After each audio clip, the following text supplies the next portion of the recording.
एक बार टूनी चिड़िया और उसका बेटा चिंटू पेड़ पर बैठे हुए थे और आपस में कुछ बात कर रहे थे। टूनी चिड़िया चिंटू को जंगल में रहने के कुछ नियम और कानून सिखा रही थी।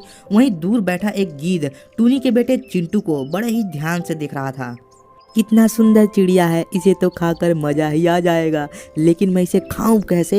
ये हमेशा अपने मम्मा के साथ रहता है। मुझे कुछ ना कुछ आइडिया लगाकर इसे इसकी मम्मा से दूर करना होगा, तभी मैं इसे खा पाऊंगा। ऐसे ही दिन बीत जाता है। अगले दिन सुबह चिंटू घर पर अकेले होता है। उसकी मम्मा खाना लेने के लिए जंगल गई होती है। तभी गीद चिंटू के पास आ जाता है और उससे दोस्ती करने को कहता है। हेलो, क्या तुम मुझसे दोस्ती करना चाहोगे? तुम बहुत अच्छे हो, मैं तुमसे दोस्ती करना चाहता हूँ। ना भाई ना, मैं गीद से दोस्ती नहीं कर सकता। मेरी मम्मा कहती है कि गीद हम जैसे छोटे पक्षियों को मारकर खा जाते हैं। तुम डरो मत, मैं बाकी पक्षियों के जैसा नहीं हूँ। मैं रोज तुम्हें दूर से देखता था और सोचता था कि काश कोई तुम जैसा मेरा पक्षी दोस्त होता। मेरा भी कोई दोस्त नहीं है, मैं भी दिन में घर में अकेला रहता हूँ। मुझे भी एक सच्चे दोस्त की जरूरत थी।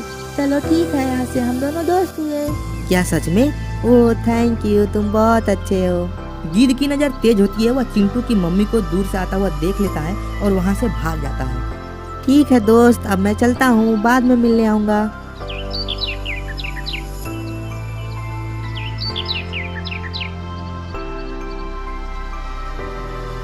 आज तो खाना ढूंढते ढूंढते थक गई, कहीं कुछ मिल ही नहीं रहा था।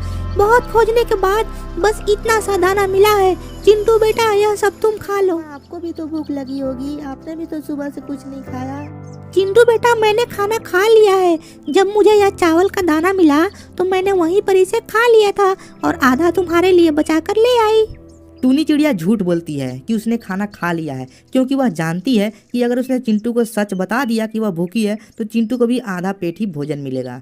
चिंटू भी समझ जाता है कि मम्मा झूठ बोल रही है, इसलिए वह मन ही मन यह निश्चित करता है कि कल से वह भी भोजन की तलाश में जंगल जाएगा, ताकि उसकी मम्मा को भूखा पेट ना सोना पड़े। ऐसे ही रात हो जाती है और दोनों अपने सो जाते हैं। अगली सुबह जब टूनी चिड़िया जंगल में होती है, तब चिंटू बोलता है, मम्मा, मैं भी आपके साथ जंगल खाना ढूंढने जाना चाहता हूँ। मुझे भी खाना ढूंढना सीखना है। पर चिंटू, तुम तो अभी बहुत छोटे हो, तुम्हें मैं जंगल में लेकर नहीं जा सकती। वहाँ पर बहुत तरह के खतरे होते हैं। और तुम चिंता मत करो, आज मैं ज़्यादा खाना लेकर आऊँगी, तुम अपना ख्याल रखना। ऐसा कहकर टूनी चिड़िया खाने की तलाश में वहाँ से चली जाती है। गिद्ध यह सब छुप कर देख रहा होता है। जैसे ही टूनी चिड़िया वहाँ से जाती है, गिद्ध चिंटू के पास आ जाता है। अरे चिंटू, क्या हुआ? आज बहुत परेशान दिख रहे हो, कोई दिक्कत है क्या? अगर है तो बताओ, मैं तुम्हारा दोस्त हूँ यार, तुम्हारी मदद कर सकता हूँ। कल मेरी मम्मा को मेरे वजह से भूखा रहना पड़ा था, क्योंकि उन्होंने सब खाना मुझे खिला दिया था। अगर आज भी मम्मा को कम खाना मिला तो मुझे ही खिला देंगी और खुद भूखी रह जाएंगी, इसलिए मैं परेशान हूँ। बस इतनी सी बात? चलो मेरे साथ, मैं जा रहा हूँ जंगल में खाना ढूंढने, तुम भी चलो, खाना भी खा लेना और घूम भी लेना। दोनों जंगल की ओर जाने लगते हैं। रास्ते में गिद्ध मन ही मन सोचकर खुश हो रहा होता है, आज इस बेवकूफ चिंटू को मैंने अपनी बातों में फंसा ही लिया। आज इसे मारकर खा लूंगा, बहुत मजा आएगा। दोनों उड़ते उड़ते एक बड़े से पत्थर पर जाकर जैसे ही बैठते हैं, चिंटू उस जाल में फंस जाता है जो गिद्ध ने पहले से ही वहाँ बिछा रखा था।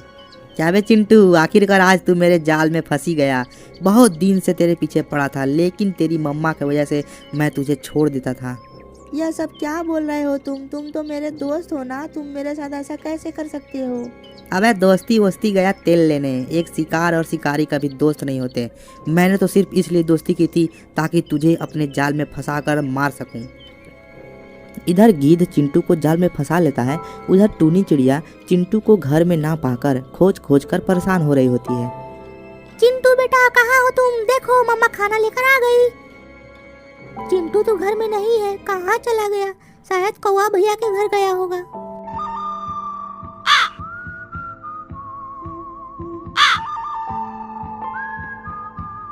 कौवा भैया, क्या चिंटू आपके पास आया है? नहीं टूनी, चिंटू तो मेरे पास नहीं आया। क्यों, कोई दिक्कत है क्या? बहुत परेशान दिख रही हो। हाँ कौवा भैया, चिंटू घर पर नहीं है, पता नहीं कहाँ चला गया। मैं उसे बहुत देर से ढूंढ रही हूँ। अरे यह तो बहुत परेशानी वाली बात है। अरे टूनी, मुझे तो डर है कि तुम्हारा चिंटू बेटा कहीं जंगल में ना चला गया हो। अरे नहीं नहीं, अगर ऐसा हुआ होगा तब तो मेरा बेटा जरूर मुसीबत में होगा। हो सकता है तुम्हारा बेटा किसी मुसीबत में हो, हमें देर नहीं करनी चाहिए। हाँ हाँ, चलिए चलते हैं, जल्दी चलिए। मैं अपने चिंटू बेटा को मुसीबत में नहीं देख सकती, मुझे उसकी बहुत चिंता हो रही है। दोनों चिंटू को जंगल की ओर ढूंढने चले जाते हैं। उधर गिद्ध चिंटू को रस्सी में बांधकर आग पर पका रहा होता है। आज बहुत दिन बाद इतना स्वादिष्ट खाना खाऊंगा, मजा ही आ जाएगा। अरे मुझे छोड़ दो, मैंने तुम्हारा क्या बिगाड़ा है? तुम मुझे क्यों मारना चाहते हो? क्या करे चिंटू दोस्त, पापी पेट का सवाल है, मारना तो पड़ेगा ही। मैंने तुम पर भरोसा किया था, तुम्हारी दोस्ती पर भरोसा किया था, लेकिन तुमने मुझे धोखा दिया। तुम किसी के दोस्त बनने लायक नहीं हो। जैसे तुझे आग में पका रहा हूँ, एक दिन तेरी मम्मा को भी ऐसे ही धोखे से अपने जाल में फंसा लूंगा और उनको भी आग में पकाकर खा जाऊंगा। भगवान से डरो गिद्ध, इतना भी अहंकार ठीक नहीं है। एक दिन ऊपर वाला तुझे तेरे करतूतों की सजा जरूर देगा। गिद्ध, छोड़ दे मेरे बेटे को, वरना तुझे उसी आग में पका दूंगी। कौन बोला, कौन बोला? अरे ये तो टूनी और कौवा है, भाग ले बेटा, नहीं तो आज तेरी मौत पक्की है। कौवे और टूनी को आता देख गिद्ध वहाँ से भाग जाता है। टूनी और कौवा चिंटू की जान बचाकर उसे घर लेकर चले जाते हैं। मम्मा, मुझे माफ कर दो, मुझे जंगल में नहीं जाना चाहिए था। आज के बाद मैं कभी जंगल नहीं जाऊंगा। देखो चिंटू बेटा, जंगल जाना कोई बुरी बात नहीं है, लेकिन बुरे लोगों के साथ दोस्ती करना बहुत बुरी बात है। अगर आज मैं समय पर नहीं आती तो तुम्हारी जान चली जाती, और तुम्हारे बिना मैं अकेले इस दुनिया में जीकर करती भी क्या। मुझे माफ कर दीजिए, आज के बाद बिना आपको बताए कभी बाहर नहीं जाऊंगा और ना ही किसी अजनबी से दोस्ती करूंगा। उस दिन टूनी को खाना भी ज़्यादा मिला था, तो दोनों माँ बेटा भरपेट खाना खाते हैं और अपने अपने घोंसले में जाकर सो जाते हैं।